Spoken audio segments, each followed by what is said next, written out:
একাকিত্বে ভোগার অভিজ্ঞতা রয়েছে বলিউডের সেরার সেরা হয়ে হলিউডের জনপ্রিয় অভিনেত্রী প্রিয়াঙ্কা চোপড়ার। হলিউডে গিয়ে পাকাপাকি জায়গা করে নিয়েছেন অভিনেত্রী, এখন অসংখ্য অনুরাগী তার। কিন্তু একটা সময়ে তিনিও একাকিত্বে ভুগেছেন। কথা বলার মতো কেউ ছিল না তার পাশে।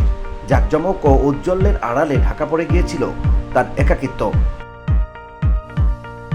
এর আগে 2005 সালের একটি গণমাধ্যমের এক সাক্ষাৎকারে এ বিষয়ে কথা বলেছিলেন প্রিয়াঙ্কা চোপড়া। তখন অভিনেত্রীর বাবা অশোক চোপড়ার যকৃত ক্যান্সারের চিকিৎসা চলছিল। অভিনেত্রী বলেছিলেন, বলিউডে আমার তখন পরিচিত মানুষের সংখ্যা লাখ লাখ, কিন্তু তাদের মধ্যে একটিও বন্ধু ছিল না। এমন কেউ ছিল না যাকে মধ্যরাতে ফোন করা যায় এবং যার কাছে নিজের মন খুলে কথা বলা যায়। সেই সময় প্রিয়াঙ্কা চোপড়ার পরপর সফল সিনেমা ছিল।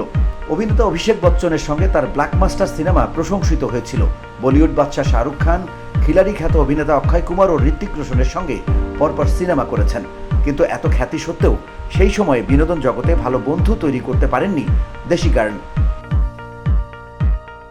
আর সেই সময় অভিনেত্রীর মধ্যে যে এগিয়ে যাওয়ার প্রবল সম্ভাবনা আছে তা অনেকেই টের পেয়েছিলেন। প্রযোজক সুনীল দর্শক বলেছিলেন, আমার অফিসে এসেছিল ও, 15 মিনিট ওকে দেখে বুঝে যাই আমি আরও একটা রেখাকে খুঁজে পেয়েছি। তখন বিশ্বে পরিচিত পাওয়ার বিষয়টি হয়তো ওর লক্ষ্য ছিল না, তবে ও জানতো হিন্দি সিনেমা ও বড় তারকা হয়ে উঠবে। VOD Bangla news desk.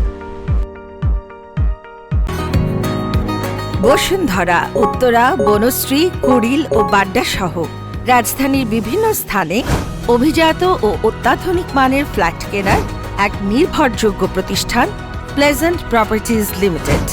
তাই আপনার স্বপ্নের আবাসনের জন্য আজই যোগাযোগ করুন।